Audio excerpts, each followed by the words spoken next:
أعوذ بالله من الشيطان الرجيم بسم الله الرحمن الرحيم رب اشرح لي صدري ويسر لي أمري واحلل عقدة من لساني يفقهوا قولي رب زدني علما اللهم فقهنا في الدين اللهم فقهنا في الدين اللهم إني أسألك علما نافعا وعملا متقبلا ورزقا طيبا آمین ثم آمین یا رب العالمین۔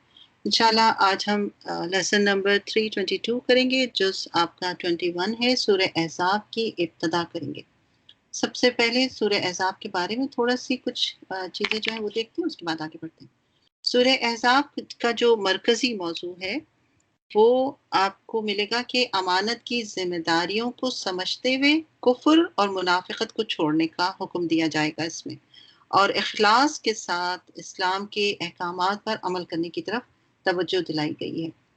سورہ احزاب جو ہے یہ غزوہ احزاب یعنی شوال 5 ہجری میں جو ہوئی تھی، غزوہ بنی قریظہ اور نکاح زینب جو ہے، ان سے جو نبی صلی اللہ علیہ وسلم کا نکاح ہوا تھا، اس کا ذکر آپ کو اس میں ملے گا۔ یہ ہوا ہے ذی القعدہ 5 ہجری میں، اور اس سورہ کے 1 سال کے بعد 6 ہجری میں سورہ نور جو ہے وہ بھی نازل ہوئی تھی۔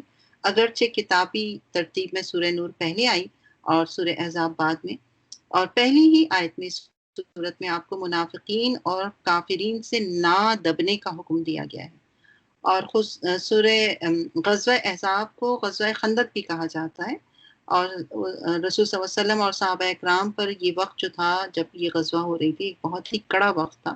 اور کیونکہ قریش اور ان کی تمام جتنی حلیف قوتیں تھیں نا، ان سب نے مل کر مدینہ کا محاصرہ کیا تھا، اور مدینہ کے اندر منافقین رسول صلی اللہ علیہ وسلم کی ذات پر حملہ کر کے آپ کو بہت زیادہ اذیت اور تکالیف پہنچا رہے تھے، یعنی دباؤ اس قدر تھا کہ یعنی آپ اس کو یہ سمجھے مکہ میں تو صرف ایک دشمن تھا، قریش۔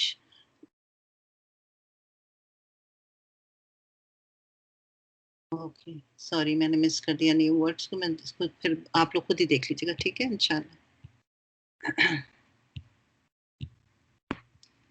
انشاءاللہ آپ شیئر کر دیجیے گا، میں بعد میں ریکارڈنگ میں ایڈ کر دوں گی اس کو۔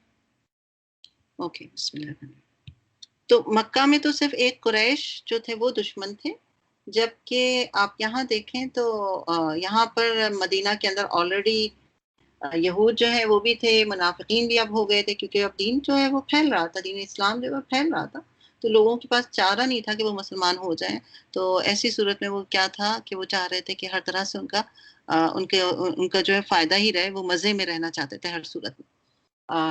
جب فائدہ اٹھانے کے وقت آئے دین اسلام سے تو فائدہ اٹھائے، اور نقصان پہنچانے کے لیے تو وہ ہر لمحہ تیار بیٹھے ہوئے تھے۔ تو یہ ایک بہت ہی پریشر والا ٹائم تھا، اور یہی بات جو ہے کہ ان سے نہیں دبنا، اس میں اس کا ذکر آپ کو آیت 48 میں بھی ملے گا، ٹھیک ہے۔ اور پچھلی سورہ سے بھی ربط دیکھ لیں، الحمدللہ اس دفعہ آپ نے دورہ قرآن جو کیا تو ہم نے اسی ترتیب سے کیا تھا، آپ کو یاد ہوگا کہ ہم پچھلی سورہ سے جو ہے ربط بھی دیکھتے تھے اور اس طرح سے انٹروڈکشن بھی دیکھتے تھے سورہ کا۔ تو پچھلی سورہ سجدہ میں آپ نے پڑھا تھا مومنین اور فاسقین کا ذکر۔ یہاں سورہ احزاب میں مخلص صحابہ اکرام و منافقین کے کردار کے بارے میں جو ہے تفصیلی وضاحت ہوئی ہے، اور یہاں سورہ احزاب میں آپ صلی اللہ علیہ وسلم پر منافقین کے بیہودہ اعتراضات کا تذکرہ بھی ملتا ہے، اور اگلی سورہ جو سورہ سبا آپ پڑھیں گے اس میں مشرکین مکہ کے اعتراضات کا ذکر ملے گا، ٹھیک ہے۔ تو یہ آپ کا ہے۔ اسی طرح آپ اگر دیکھیں تو اس سورہ کے تقریباً 12 حصے ہیں، اور ان 12 حصوں میں آپ کے ساتھ بس تیزی سے نکلتی ہوں اور پھر آگے ہم تفسیر کی طرف آتے ہیں۔ تقریباً 1 to 3 آیت جو ہے اس میں منافقین کی اطاعت نہ کرنے کا حکم دیا گیا ہے۔ 4 to 6 میں آپ دیکھیں تو سماجی عدل کے احکامات ہیں۔ 7 8 میں آپ دیکھیں تو انبیاء کے میثاق کا مقصد جو ہے وہ بیان کیا گیا ہے۔ 9 to 21 میں آپ دیکھیں تو وہاں منافقین کے کردار پر روشنی ڈالی گئی ہے۔ پھر 22 سے 25 میں مخلص صحابہ اکرام کے کردار پر روشنی ڈالی گئی ہے۔ 26 سے 27 میں یہودی قبیلے بنی قریظہ کے انجام کا ذکر ہے۔ پھر 7th اس کا جو پارٹ ہے اس میں آپ کو ملے گا 28 سے 40 تک میں، وہاں پہ بھی معاشرتی احکامات اس کا ذکر ہے تفصیل سے۔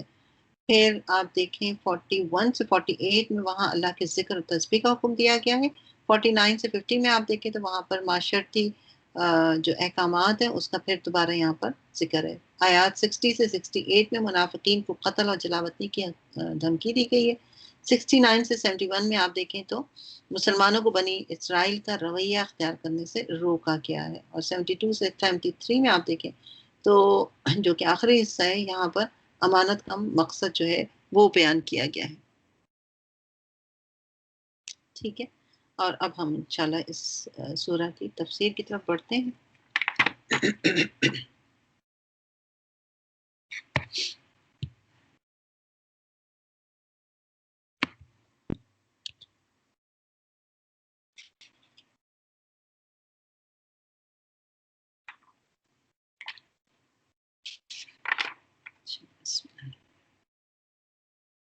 بسم اللہ الرحمن الرحیم.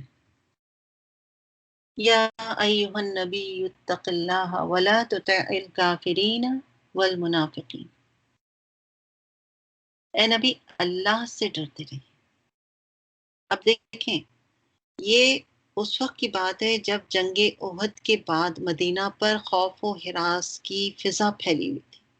ٹھیک ہے، اور اس صورت کا اکثر حصہ جو ہے آپ کو جنگ احزاب کے بعد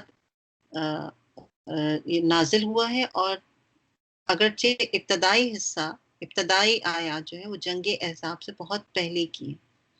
مکہ میں جیسے کہ ہم نے ابھی بات کی کہ مکہ میں تو آپ کے اور مسلمانوں کے دشمن صرف قریش تھے، مگر مدینہ جانے کے بعد یہود، مشرکین، منافق سب کے سب جو ہیں وہ آپ کے دشمن بن گئے تھے، جو اسلام اور پیغمبر اسلام کو بدنام کرنے کی یا صفائے ہستی سے مٹانے پر تلے ہوئے تھے. آج بھی ایسا ہی ہے، ویسے آپس کی بات ہے نا، آج بھی یہی حال ہے. لیکن وہ کر نہیں سکتے ایسا کیونکہ اللہ کا اذن ہی نہیں ہے.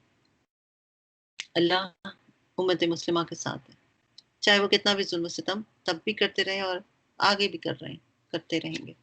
تو غزوہ احد میں مسلمانوں کو جو عارضی طور پر شکست ہوئی تھی اس نے دشمنوں کے حوصلے تھوڑا بڑھا دیے تھے. آپ پیچھے پڑ چکی ہیں یہ بات.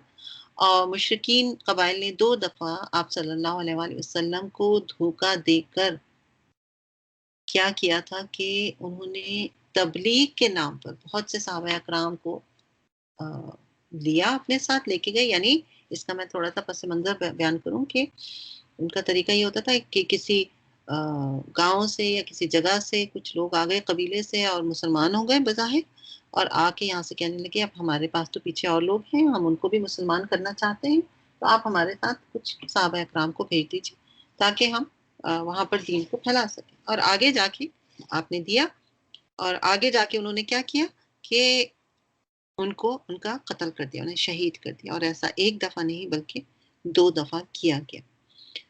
مدینہ پر ہر وقت ایک خوف اور ہراس کی جناب فضا طاری رہتی تھی، اور اسلام کے خلاف پروپیگنڈے کی جو مہم تھی وہ بہت تیز جو ہے کر دی گئی تھی.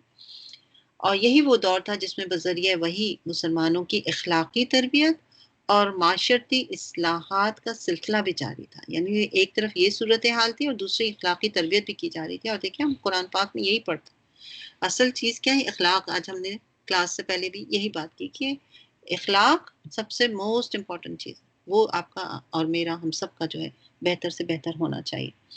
اور یعنی ایسی سچویشن میں بھی اللہ تعالیٰ جو ہے اخلاقیات پر توجہ دے رہے تھے. اور معاشرتی اصلاحات کے سلسلے میں ایک اہم جو مسئلہ تھا وہ تھا غلامی کا.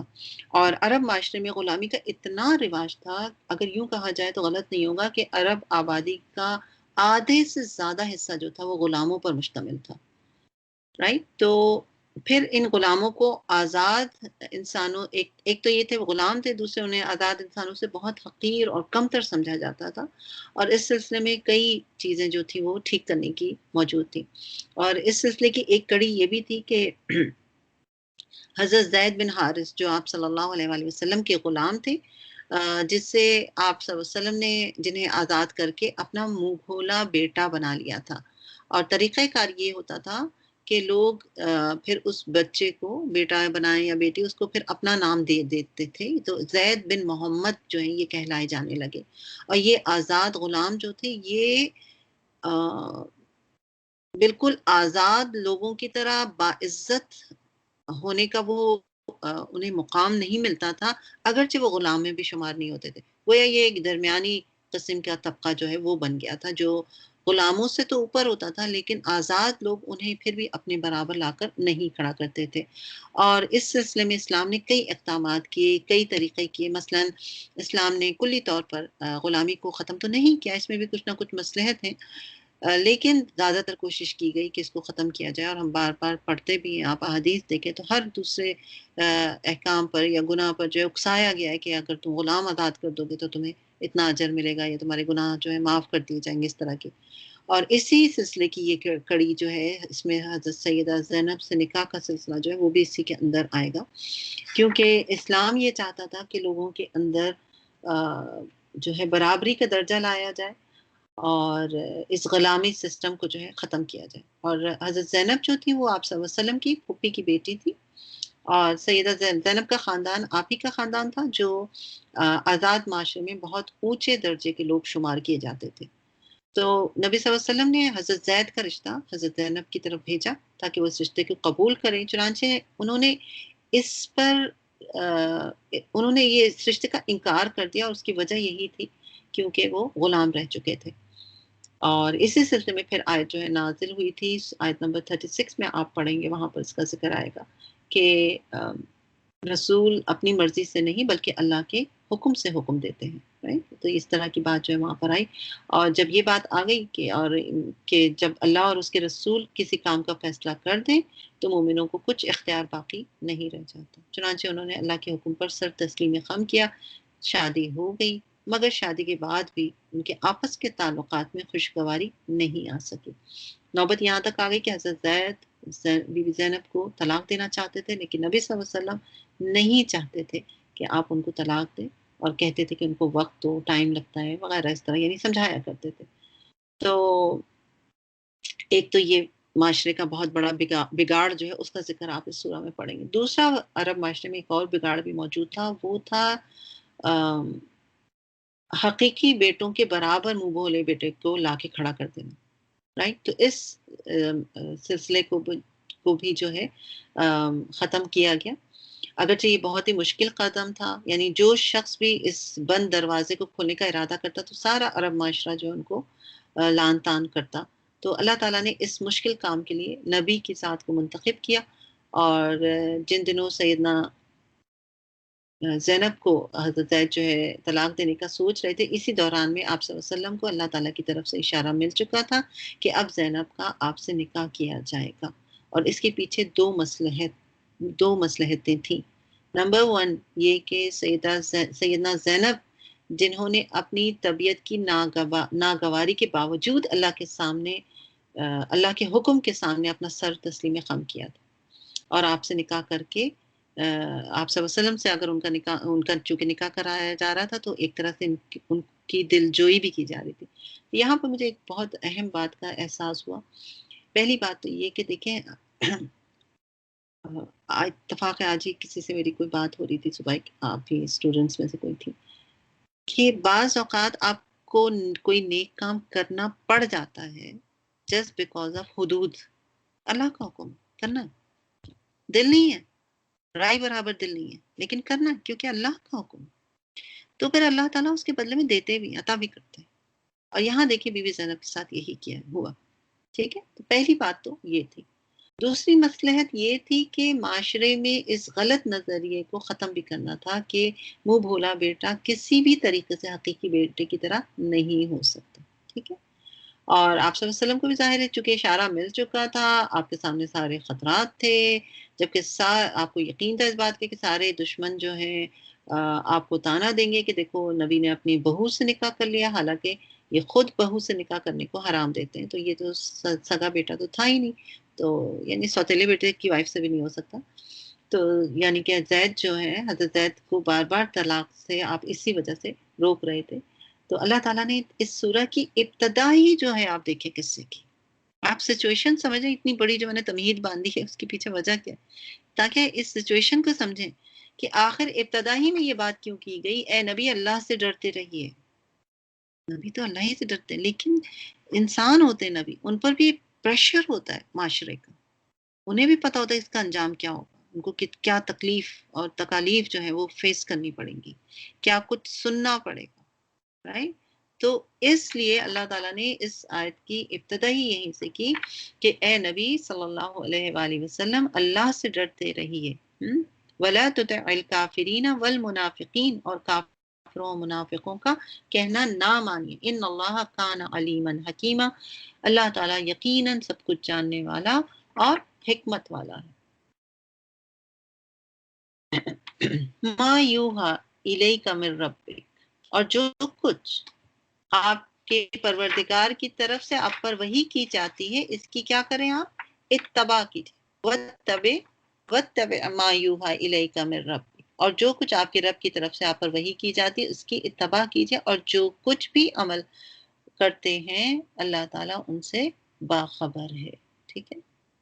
یعنی اور اگلا پوائنٹ کیا کہا گیا آیت نمبر 3 میں؟ فرمایا گیا وَتَوَكَّلْ عَلَى اللَّهِ وَكَفَى بِاللَّهِ وَكِيلًا، اور اللہ پر بھروسہ کیجیے اور اللہ کا کارساز ہونا ہی کافی ہے۔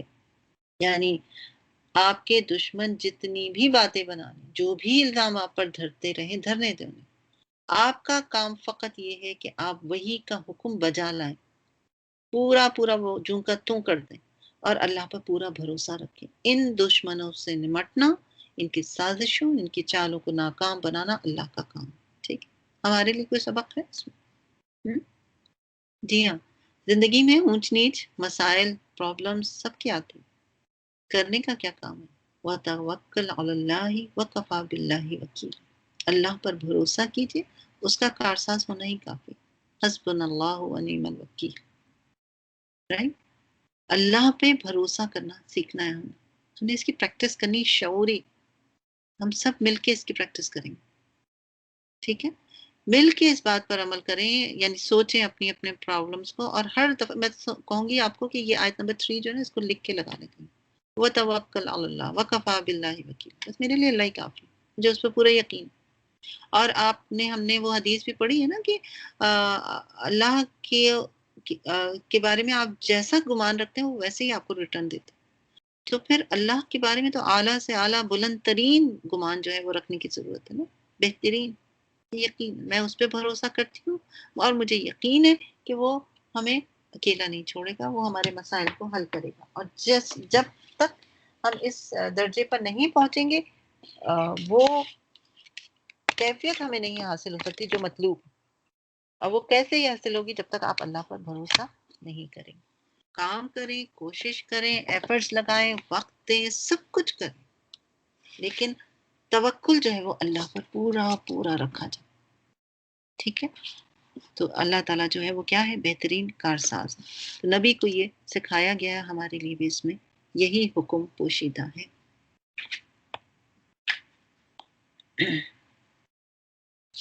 آگے دیکھیں اگلی آیت میں، آیت نمبر 4 میں آئی وَمَا جَعَلَ اللَّهُ لِرَجُلٍ مِّن قَلْبَيْنِ فِي جَوْفِهِ، بہت ہی خوبصورت انداز میں اس بات کی مزید وضاحت کی گئی ہے۔ اللہ تعالیٰ نے کسی آدمی کے اندر 2 دل نہیں بنائے، ٹھیک ہے؟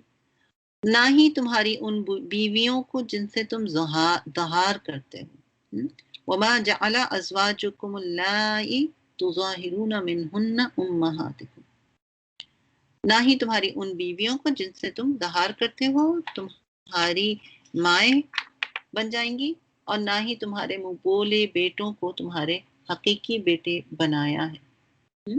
وَمَا جَعَلَ أَدْعِيَاءَكُمْ أَبْنَاءَكُمْ ذَلِكُمْ قَوْلُكُمْ بِأَفْوَاهِكُمْ، یہ تو تمہارے منہوں کی بات ہے۔ وَاللَّهُ يَقُولُ الْحَقَّ وَهُوَ يَهْدِي السَّبِيلَ، مگر اللہ حقیقی بات کہتا ہے اور وہی سیدھا راہ دکھاتا ہے، سیدھا راستہ دکھاتا ہے۔ اچھا، پہلی بات جو کی گئی، اس میں کئی باتیں، پہلی بات جو سٹارٹنگ میں کی گئی وہ کیا کہ کسی انسان کے اندر اللہ نے 2 دل نہیں بنائے۔ مفہوم کیا ہے؟ مطلب کیا ہے اس کا؟ 3 حقائق جو ہیں یہاں پر بیان کیے گئے۔ نمبر 1 یہ کہ سب انسانوں کا اللہ تعالیٰ نے ایک ہی دل بنایا۔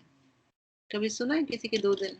نہیں، رائٹ؟ سب کا دل جو ہے اللہ تعالیٰ نے ایک ہی بنایا، لہٰذا ایک دل ایک وقت میں ایک ہی حقیقت کو تسلیم کر سکتا ہے، رائٹ؟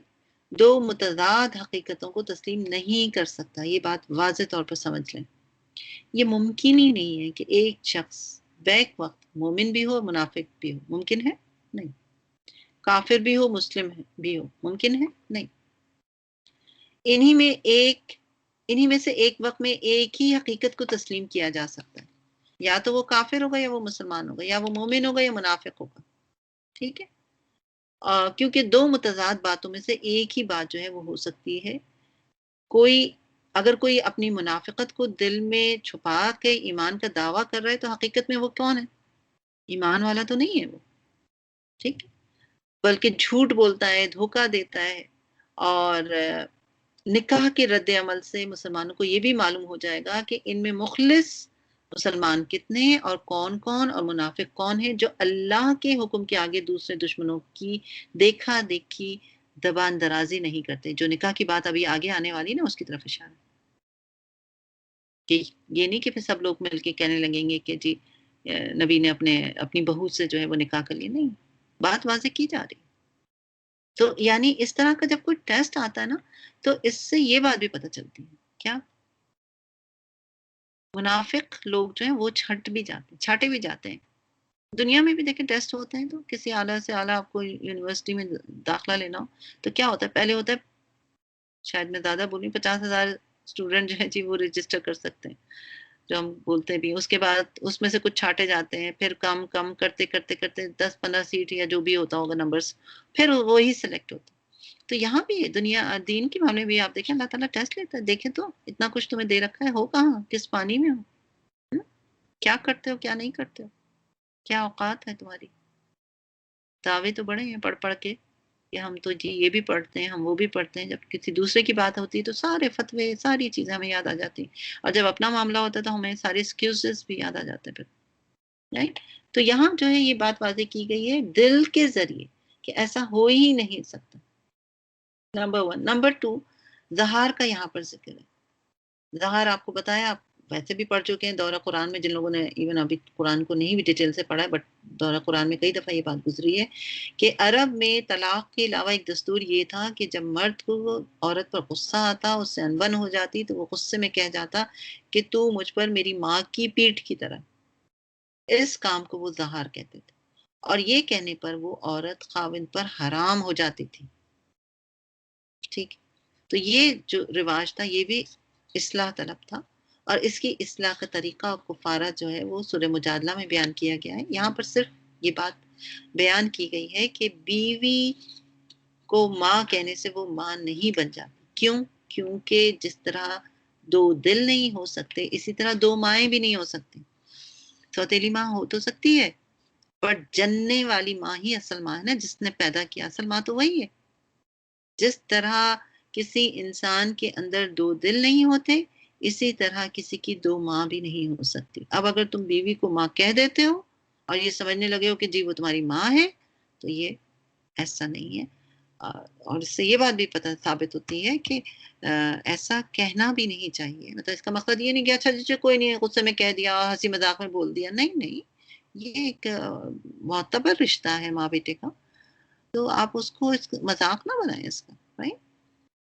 اچھا، تیسری بات،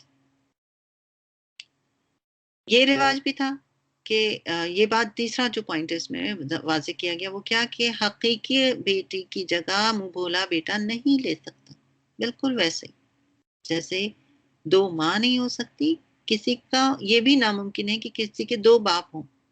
باپ وہی ہے جس کے نطفے سے وہ پیدا ہوا ہے، دوسرا کوئی شخص نہ اس کا حقیقی باپ ہو سکتا ہے اور نہ وہ اس کا حقیقی بیٹا ہو سکتا ہے۔ چنانچہ منہ بھولا بیٹا اپنے نقلی باپ کا وارث بھی نہیں بن سکتا، ٹھیک ہے؟ اور اس کو ادر وے بھی کر لیجیے، نہ ہی باپ، منہ بھولا باپ جو ہے وہ بیٹے کے مال و متاع کا وارث بن سکتا، وہ بھی نہیں بن سکتا۔ یعنی ہر شخص اپنی اچھا، اسی طرح جو سگا بیٹا ہے اس کی بیوی سے نکاح نہیں ہو سکتا، ٹھیک ہے؟ چاہے وہ طلاق بھی کیوں نہ ہو جائے، تب بھی نہیں ہو سکتا۔ تو ان ساری چیزوں کی اصلاح کرنے کی ضرورت تھی، اور جس کی اصلاح اللہ تعالیٰ نے نبی صلی اللہ علیہ وآلہ وسلم کی سیدنا زینب کے ساتھ نکاح کر کے فرمایا. ٹھیک ہے. حضرت عبداللہ بن عمر رضی اللہ تعالیٰ عنہ بیان کرتے ہیں کہ جب آپ صلی اللہ علیہ وآلہ وسلم نے سیدنا زید کو اپنا مبولا بیٹا بنایا تھا، اس وقت یہ آیات نہیں نازل ہوئی تھی. ٹھیک ہے نا. تو انہوں نے انہیں اپنا نام دیا اور وہ زید بن محمد کہہ کر انہیں پکارا جانے لگا تھا. جب یہ آیت نازل ہوئی تو پھر زید بن حارثہ کہنا شروع کر دیا. بخاری کی روایت. اور نبی صلی اللہ علیہ وآلہ وسلم خود بھی انہیں زید بن حارث ہی کہتے تھے. ٹھیک ہے. تو اس آیت سے کیا بات معلوم ہوئی کہ اچھا یہاں پر ایک پوائنٹ اور بھی پتہ چلتا ہے جو کہ آگے ذکر بھی آ رہا ہے حضرت عیسیٰ علیہ السلام کے بارے میں. ان کا باپ نہیں تھا، ورنہ اللہ تعالیٰ قرآن پاک میں عیسیٰ ابن مریم کبھی نہ فرماتے. ٹھیک ہے نا. تو یہ بھی ایک جو عیسیٰ علیہ السلام کی معجزانہ پیدائش کا انکار کرتے ہیں ان کے لیے بھی یہ یہاں پر ایک سبق جو ہے موجود ہے. چلیے آگے دیکھتے ہیں اگلی آیت. آیت نمبر 5 میں آئیے. ادعوہم لآبائہم هو اقسط عند اللہ. ان منہ بولوں بیٹوں کو ان کے باپ کے نام سے پکارو، اللہ کے یہاں یہی انصاف کی بات ہے. اقسط عند اللہ فإن لم تعلموا آباءهم. اور اگر تمہیں ان کے باپوں کے نام کا علم نہ ہو تو وہ تمہارے دینی بھائی اور تمہارے دوست ہیں. ٹھیک. وہ تمہارے دینی بھائی اور تمہارے دوست ہیں، اور کوئی بات تم بھول چوک کی بنا پر کہہ دو تو اس پر تم پر کوئی گرفت نہیں ہے، مگر جو دل کے ارادے سے کہو اس پر گرفت ہے. رائٹ. اور وَكَانَ اللَّهُ غَفُورًا رَحِيمًا. اللہ تعالیٰ یقیناً معاف کرنے والا، رحم فرمانے والا ہے. اب دیکھیں پہلی بات جو یہاں بیان کی گئی کہ اگر ان مبولو بیٹوں کو ان کے باپوں کے نام سے پکارو، اللہ کے یہاں یہی انصاف کی بات ہے. اور اگر تمہیں ان باپوں کے نام کا علم نہیں تو وہ تمہارے دینی بھائی اور تمہارے دینی دوست ہیں. رائٹ. اس کے بارے میں سیدنا سلمان فارسی رضی اللہ تعالیٰ عنہ کے کو اپنے باپ کا خود علم نہیں تھا. بچپن میں ہی انہیں غلام بنا لیا گیا تھا. وہ خود فرماتے کہ مجھے 10 سے زیادہ مرتبہ بیچا گیا اور خریدا گیا. یہ بخاری کی روایت. اور سلمان فارسی اور انہی جیسے ایک اور سیدنا صہیب رومی جو اصل میں ایرانی تھے، مگر اہل روم نے جب فارس پر حملہ کیا تو انہیں بچپن ہی میں قیدی بنا کر روم لے گئے تھے. اور دونوں صحابہ اکرام رضی اللہ تعالیٰ عنہما کو اپنے والد کے نام تک معلوم نہیں تھے. ٹھیک ہے. تو یہ اس میں یہاں پر اس بات کی بھی وضاحت کر دی گئی. اور اس کے بعد بات ہوئی ہے کہ اور وہ تمہارے دینی بھائی تمہارے دوست ہیں، اور اگر کوئی بات تم بھول چوک کی بنا پر کہہ دو تو تمہیں اس پر کوئی گرفت نہیں ہے. یعنی اگر کوئی کسی کو پیار سے بیٹا یا بیٹی کہتا ہے یا احترام کو ملحوظ رکھ کر کسی بزرگ کو باپ یا ماں کسی عورت کو ماں کہہ دیتا ہے تو یہ محض اخلاقاً ایک الفاظ ہے. اس طرح کہنے میں کوئی حرج نہیں ہے. ٹھیک ہے نا. حرج کب ہوتا ہے؟ حرج اس وقت ہوتا ہے کہ اگر کسی کو بیٹا یا بیٹی کہے تو حقیقی بیٹے یا بیٹی جیسے فرائض اور حقوق جو ہیں وہ بھی اپنے اوپر لازم کر لے. ٹھیک. یعنی ایک جنرل بولے اب جیسے ہم ہی بات کرتے ہیں کہ میں بولتی ہوں کہ بھئی میں آپ کی بہن ہوں، آپ کی بڑی بہن کی طرح ہوں، تو وہ سگی نہیں ہوگے نا. تو اسی طرح لیکن کوئی واقعی لٹرلی کسی کو اپنا منہ بولا بھائی یا بہن بنا لیتا ہے تو اس طرز کو نہیں اپنانا چاہیے، اس طرز کو چھوڑنا چاہیے. ٹھیک ہے. اگر کبھی ایسا کیونکہ ہو سکتا ہے کبھی ماضی میں کسی نے یہ عمل کیا ہو تو اس کو چھوڑیں. کیونکہ دیکھیں قرآن پاک پڑھنے کا مقصد ہی یہی ہے کہ ادھر ہمیں آیات پتہ چلیں، ہم اس پہ عمل کرنے کی کوشش ضرور کریں انسان. ٹھیک ہے نا. یہ نہیں کہ اس میں پھر کوئی بہانہ تلاش کرنے کا، نہیں اس کا یہ بھی تو مطلب ہے، اس کا یہ بھی مطلب ہو سکتا ہے. نہیں، جو ہے جیسا ہے اس کو اٹھائیں، اس پہ عمل کریں. ٹھیک ہے. جس حد تک آپ عمل کر سکتے ہیں ضرور کریں انشاءاللہ.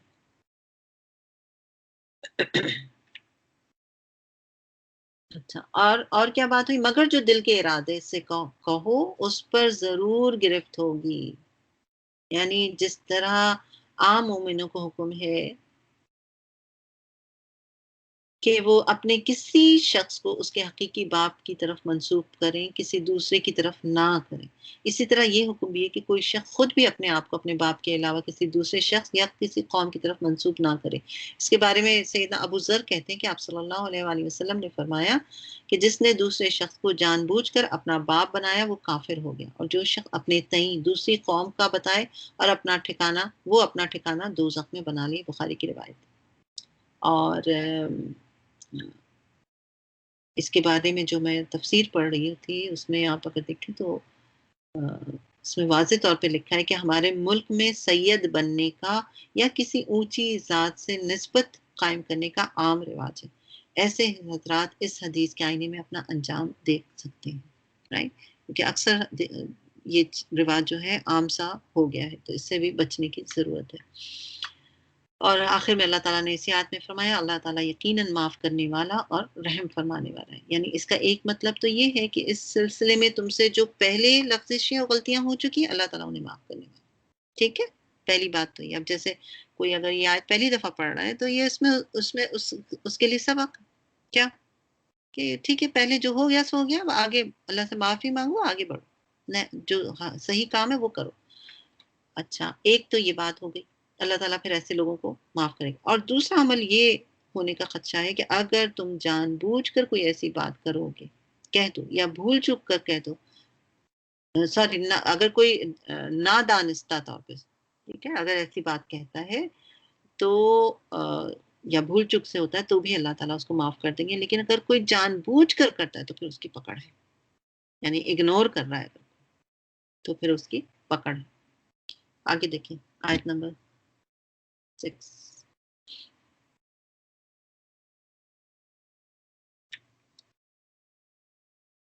النبی اولا بالمؤمنین من انفسهم وازواجهم امہاتهم، بلا شبہ نبی مومنوں کے لیے ان کی اپنی ذات سے بھی مقدم ہے۔ کیا مطلب ہوا اس کا؟ اس آیت کے دو مطلب۔ ایک مطلب یہ کہ تم خود بھی اپنے اتنے خیر خواہ نہیں ہو جتنا نبی تمہارا خیر خواہ ہے۔ ٹھیک ہے، پہلی پوائنٹ۔ پھر اس پوائنٹ کے دو اور پوائنٹ نکلتے ہیں۔ وہ کیا؟ کیسے نبی تمہارا خیر خواہ؟ دنیاوی طور پہ بھی اور دینی طور پہ بھی۔ دینی لحاظ سے آپ کی تمام امت کو آپ کے ذریعے ہدایت کا راستہ ملا، ٹھیک ہے، ہو گیا نا دینی حساب سے یہ، اور جس میں دین اور دنیا دونوں کی فلاح آ گئی۔ آپ نبی صلی اللہ علیہ وسلم ہمارے لیے کیا ہیں؟ معلم بھی ہیں، مربی بھی۔ اس لحاظ سے آپ صلی اللہ علیہ وآلہ وسلم تمام امت کی روحانی باپ بھی ہوئے۔ کیوں؟ کیونکہ استاد کو کیا کہا جاتا ہے؟ روحانی والدین۔ والدین کا کام کیا ہوتا ہے؟ پیدا کرتے، پالتے پوستے ہیں، اور استاد کیا کرتا ہے؟ اصلاح کرتا ہے۔ ٹھیک ہے، اور دنیاوی پہلو میں آپ کی سب سے زیادہ جو خیر خواہی اس کی وضاحت ایک حدیث سے ہوتی ہے، وہ میں آپ کے سامنے رکھوں گی۔ حضرت ابو ہریرہ بیان کرتے ہیں رضی اللہ تعالیٰ عنہ کہ آپ صلی اللہ علیہ وآلہ وسلم نے فرمایا کہ جتنے بھی مومن ہیں ان سب کا دنیا اور آخرت کے کاموں میں سب لوگوں سے زیادہ حقدار اور خیر خواہ میں ہوں۔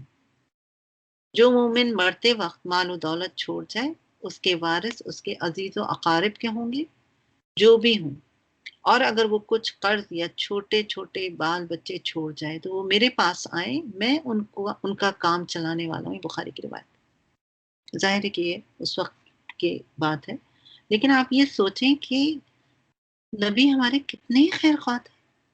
ایک مرنے والا شخص کوئی مال و متاع چھوڑتا تو کہہ رہے ہیں کہ تم جو رشتہ دار ہیں، بہن بھائی ماں بیٹا یہ وہ لے لیں، وہ بٹوارا کر لیں، لیکن باقی ان کا کوئی قرض ورض ہے تو میں اس کی ذمہ داری اٹھاتا ہوں۔ یہ دنیاوی اعتبار سے ہو گیا، دین کے اعتبار سے تو ہے ہی نہیں۔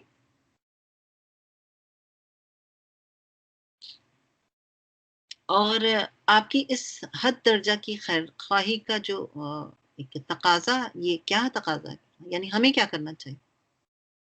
تمام مسلمان بھی آپ کا دوسرے سب لوگوں سے بڑھ کر احترام کریں، پلس اطاعت کریں، پلس آپ کو اپنے تمام رشتوں سے بڑھ کر رکھیں۔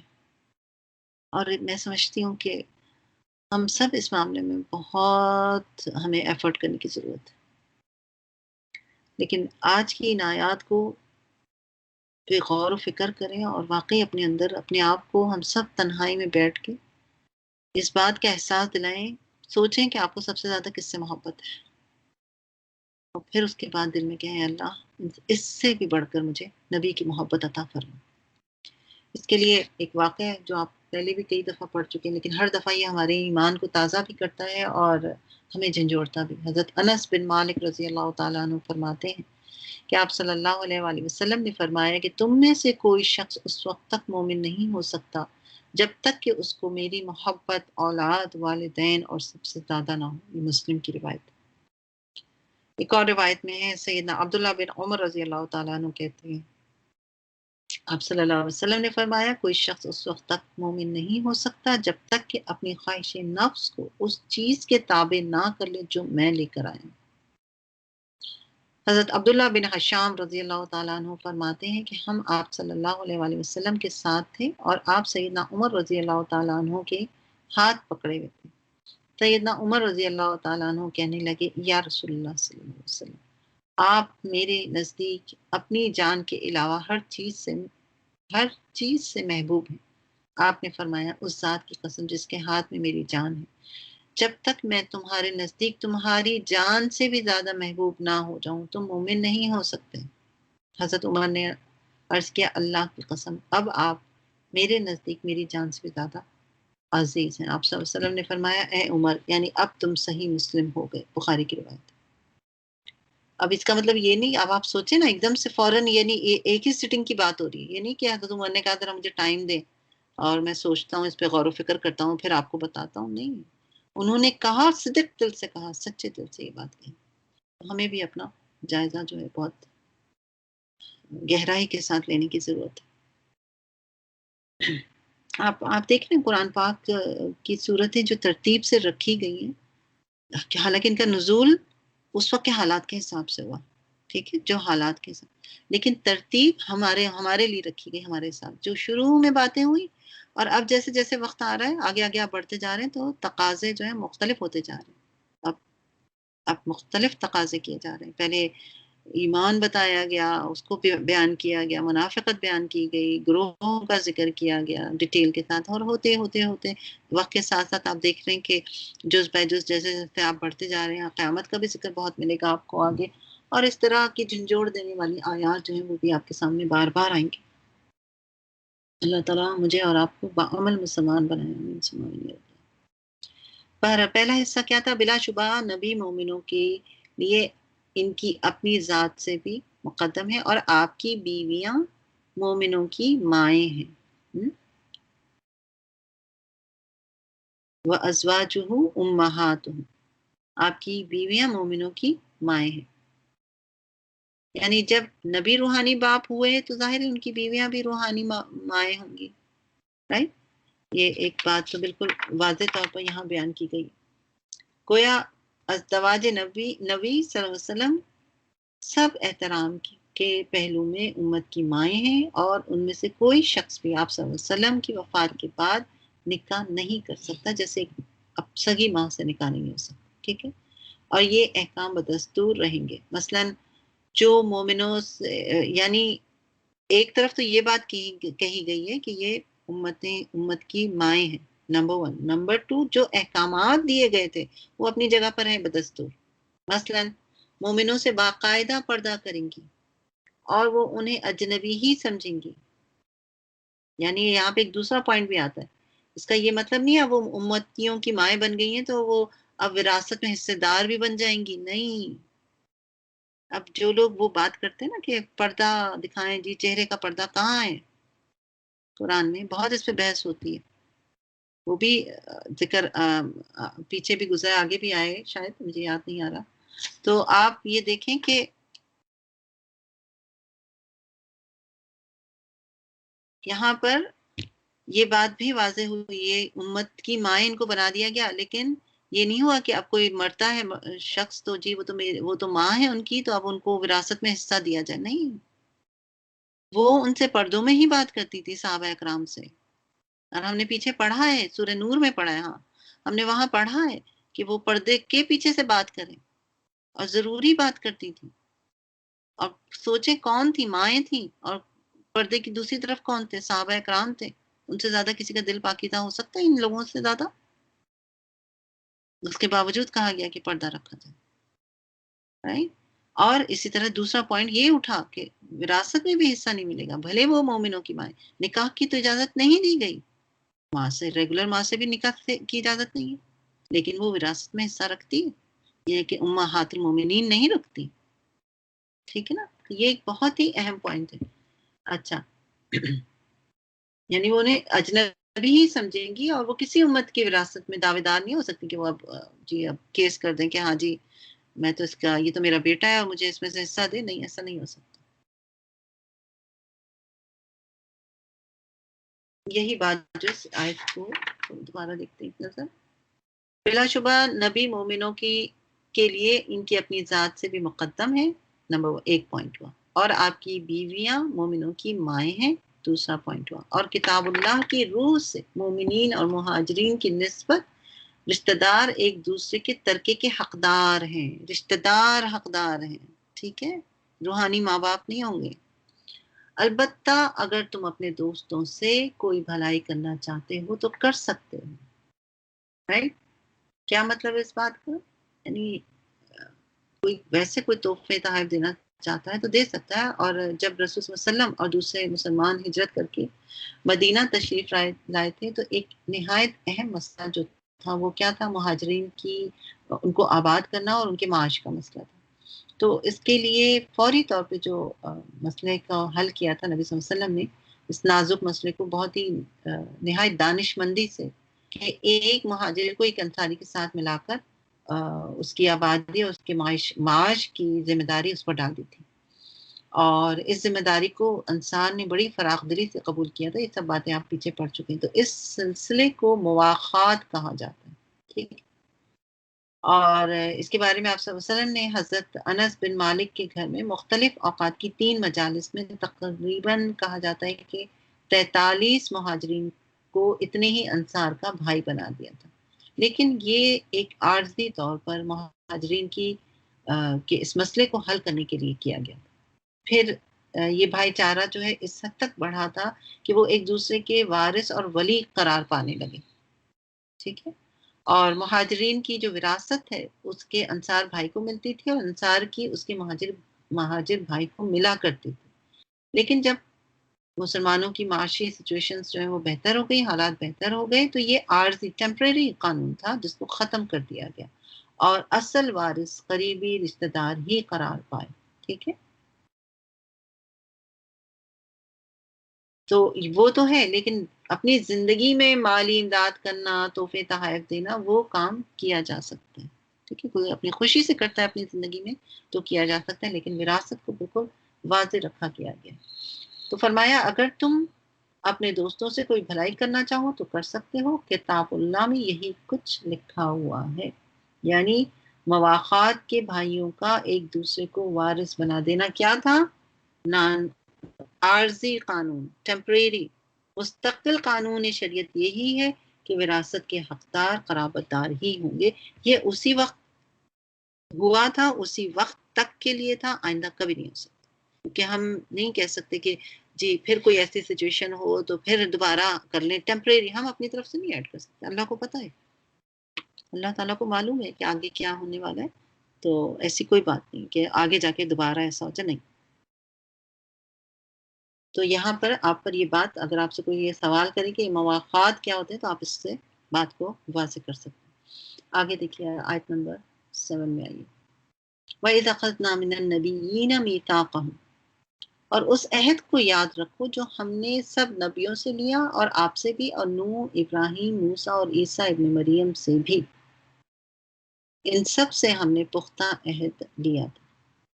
نبیوں کا عہد کون سا عہد ہے؟ عہد اللہ سے الگ ہے. ٹھیک ہے. ایک عہد تو تمام روحوں کا تھا نا، یہ الگ عہد ہے. اور اس عہد کا بھی قرآن پاک میں کئی جگہ پر آپ کو ذکر جو ہے وہ ملے گا. اور وہ عہد کیا تھا؟ وہ عہد یہ تھا کہ ہر پیغمبر اپنے سے پہلے پیغمبروں کی، ان کی کتابوں کی تصدیق کرے گا، اور اللہ تعالیٰ کے ہر حکم کی سب سے پہلے خود اطاعت کرے گا، اور پھر جو ہے وہ دوسروں سے اطاعت کروائے گا. ٹھیک ہے.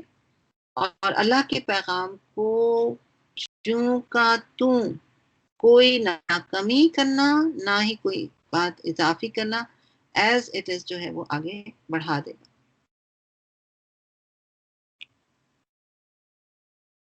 اور اس احکام کو یعنی اللہ کے پیغام کو لوگوں تک پہنچانے میں بھرپور کوشش سے دریغ نہیں کرے گا، یعنی پوری کوشش کرے گا. اور اس مقام پر اس عہد کو یاد دلانے اور بالخصوص من کا کہنے سے مراد کیا ہے؟ یہاں پہ من کا ورڈ آیا نا، آپ دیکھیں وَإِذْ أَخَذْنَا مِنَ النَّبِيِّينَ مِيثَاقَهُمْ وَمِنْكَ، آپ کو الگ سے مخاطب کر کے کہا. ٹھیک، کہ آپ جو منہ بھولے رشتے کے معاملے میں جاہلیت کی رسم توڑنے سے جھجک رہے ہیں اور دشمنوں کے تان سے ڈر رہے ہیں، آپ کو ان لوگوں کی پرواہ نہیں کرنا چاہیے. سمجھ میں آئی بات؟ کنیکٹ کر پا رہے ہیں؟ کیونکہ بہت ہم ابھی شاید اس بات کو نہیں سمجھ رہے، لیکن آپ اس معاشرے کو لائیے جہاں منہ بھولا بیٹا سگا بیٹے کے برابر ہے، اور سگا بیٹے کی بھی بیوی سے شادی نہیں ہو سکتی تو گویا منہ بولے بیٹے سے بھی نہیں ہو سکتی. ٹھیک ہے، رواج جو تھا اس وقت کے حساب سے. اور رواج یہ بھی تھا کہ وراثت میں حصہ ہوگا. تو ایک طرف وراثت کی چیز کو اسٹاپ کیا گیا، دوسری طرف آپ سے یہ کام کروایا گیا کہ آپ اس بیٹے سے کی بیوی سے شادی کریں جس کو آپ نے منہ بولا بیٹا بنایا ہوا تھا. ٹھیک ہے، وہ طلاق دیں اور پھر آپ کا نکاح جو ہے ان سے. تو یہ جہالت کی رسم جو ہے اس کو توڑنے کی طرف اشارہ ہے کہ آپ جو تھوڑا جھجک رہے ہیں، ظاہر خوف تھا آپ کے اندر، معاشرے کا رپلائی جو آئے گا کیا آئے گا. تو کہا جا رہا ہے کہ آپ اس سے نہیں ڈریں، لوگوں کی پرواہ نہ کریں، دوسرے پیغمبروں کی طرح آپ بھی ہمارا پختہ اس معاہدے کو یاد رکھیں اور حکم بجا لیں. ٹھیک ہے.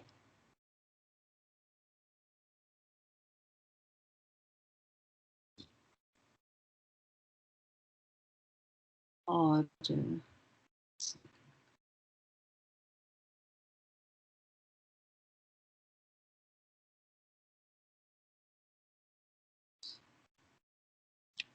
چلیے آگے دیکھیں، آیت نمبر 8 میں آئیے.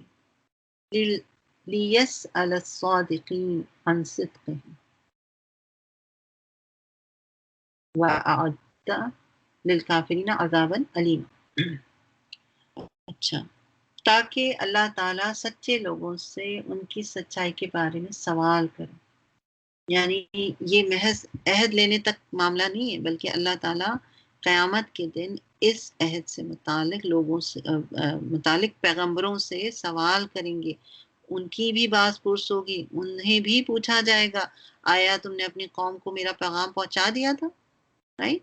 پھر اس قوم نے تمہیں کیا جواب دیا یا تمہاری دعوت کا رد عمل کیا ہوا؟ یہ ساری بات جو ہے کی جائے گی. یہ سب باتیں آپ پیچھے جو ہے پڑھ بھی چکے. ٹھیک ہے.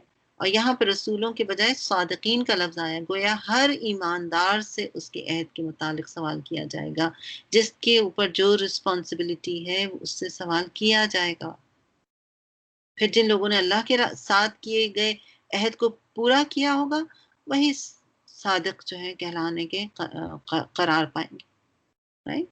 تو فرمایا لیسأل، تاکہ سوال کرے، صادقین عن صدقہم، تاکہ اللہ تعالیٰ سوال کرے سچے لوگوں سے ان کی سچائی کے بارے میں. وَأَعَدَّ لِلْكَافِرِينَ عَذَابًا أَلِيمًا، اور کافروں کے لیے ہم نے دردناک عذاب تیار کر رکھا ہے. چلیے یہاں تک تلاوت سنتے ہیں.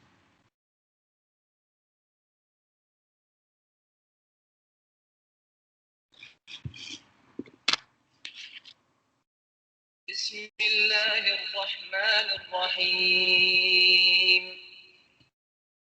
يا أيها النبي اتق الله ولا تطع الكافرين والمنافقين إن الله كان عليما حكيما.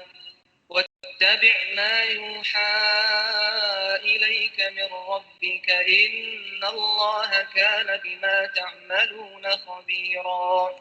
وتوكل على الله وكفى بالله وكيلا.